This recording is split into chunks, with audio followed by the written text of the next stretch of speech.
Springs offers a beautiful landscape and a unique lifestyle. But should you buy or rent in Colorado Springs? The answer might not be as easy as you think. Yeah, so in this video, we're going to explore the key factors that you need to consider to make the best financial decision when moving to Colorado Springs. If you are on the fence about renting or buying, we are going to give you all of those key points that you should consider. So let's dive on in. Hi guys, welcome back. We are your Alpine Peaks team. I'm Shayla and this is Josh. We are a real estate team in Colorado. We are both natives and experts in the area. All right, so before we dive into the pros and cons of renting versus buying in Colorado Springs, let's talk about Colorado Springs itself and all of the fun activities that you can do here in Colorado Springs. Yeah, if you love minor league baseball, then you are going to love the Rocky Mountain vibes that is down in Colorado Springs. And for those of you who do love the outdoors, the Manitou Springs area is a perfect little old town vibe with that infamous Manitou Springs climb in the incline. So it is a local favorite and a challenge for those who are up for it. Another really fun activity to do in Colorado Springs is the North Pole. So some of you are probably being like, Josh, it's really far away. It's not. It's in Colorado Springs.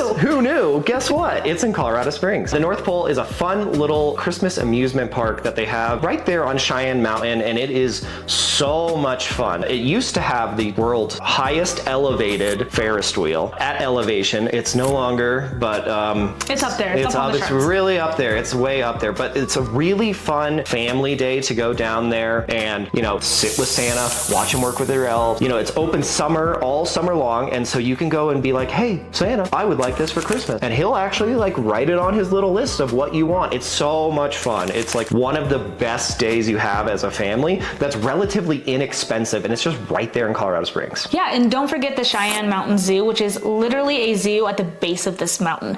There is a lot of fun activities at the zoo, like feeding giraffes and being able to participate in some of the zoo exhibits. So that is a fun activity to do with your family. And they usually have adult days as well, where they, you know, escort the kiddos out. The kiddos are not there, and it's an adult stay at the zoo. So adults can have fun there as well. Yeah, and I think it's really fun to point out that Colorado Springs has almost these same major activities you want to do in Denver or any major city, but you have it in a smaller, tight-knit community. So I think that's a huge plus, is that you can go to a zoo, you can go to an amusement park, you can go on the incline and do these amazing activities just within your own little city.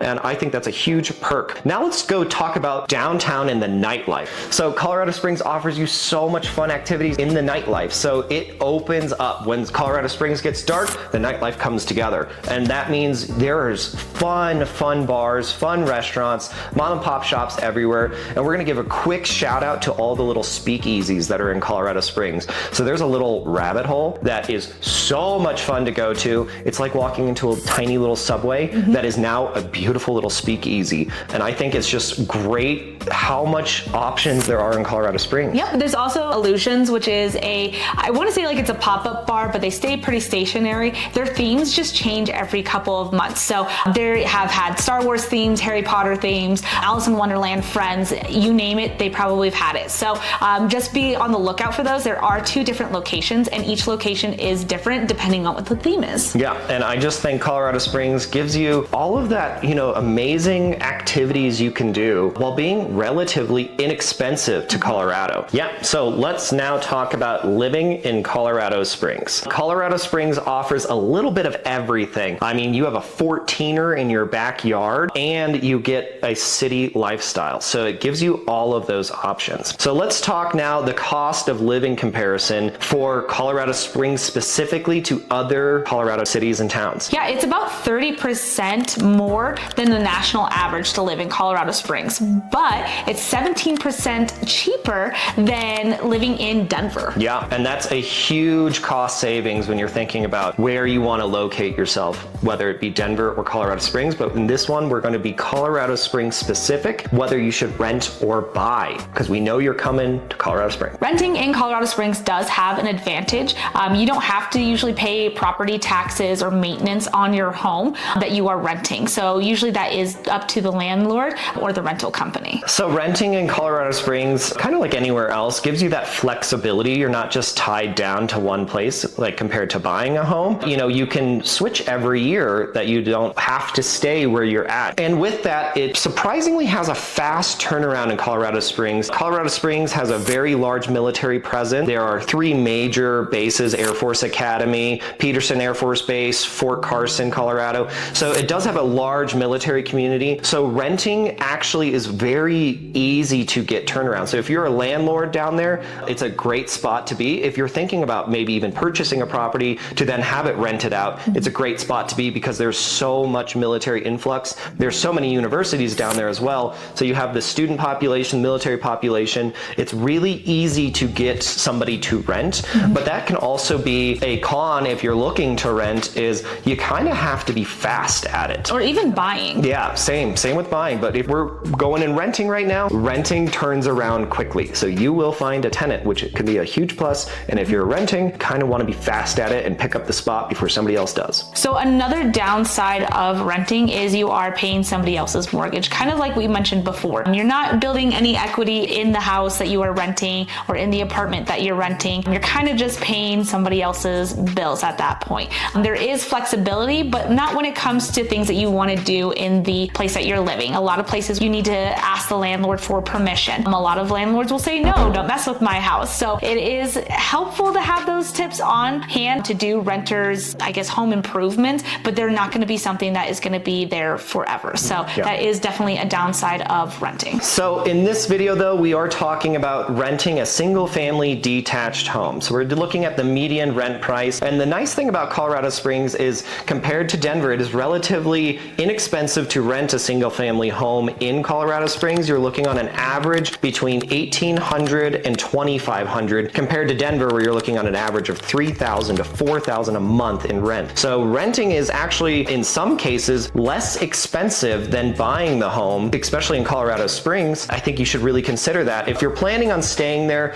less than 2 years, or if you know you're going to PCS from one of these bases relatively quickly, it's almost a better idea to rent in Colorado Springs than to buy. Now let's talk about buying a home in Colorado Springs. When you buy a home, you are building equity. You're investing in your future. Not only that, but you're able to customize your home a little bit more than if you were renting. And in a place like Northern Colorado Springs, where it is growing, your home value is going to go up over the years. The pros for sure is you are your own landlord. So compared to renting, that landlord might, sell the home from underneath of you, increase your rent on you. When you buy the home, it's yours. It's your tangible asset. You're building that equity. It gives you stability. You're able to stay in that home as much as you want to, and you become your own landlord. You can sell it when you want to, you can hold it, you could rent it. And so I think those are just really great options. And then taxes are so much lower in Colorado Springs. So it is about 1/4 the cost in property taxes compared to Denver metro area. So buying in Colorado Springs is so much cheaper, and your taxes are significantly less. So your monthly payment isn't actually that bad. So I think that's a huge pro for buying in Colorado Springs. Even with the interest rates being what they are, because the prices are lower and you're getting a little bit more space for Colorado Springs, it kind of just makes the lifestyle that you're looking for a little bit better. Yeah, and in Colorado Springs, for a median home price, we are looking at a $550,000 home. It's going to be 4 bedrooms, 3 baths, 2,800 square feet, and that is way cheaper than buying in Denver. So I think that is a good pro if you're thinking making that move to Colorado Springs. Now that we've looked at Colorado Springs, it is awesome. It's a great place to go. So now, are you going to rent or buy? That comes down to your financial needs, your flexibility, your timeline. And whether you're looking to buy or rent in Colorado Springs, give us a call. We would love to help navigate you through the market and help you make the most sound financial decision for you and your family. So we hope you found this video helpful. Give us that thumbs up. Shayla and I make videos like this all the time, so make sure you subscribe, hit that bell, and then if there's a video you want to see, write it in the comment section down below. Shayla and I do read those, and we'll make this video for you. Till next time.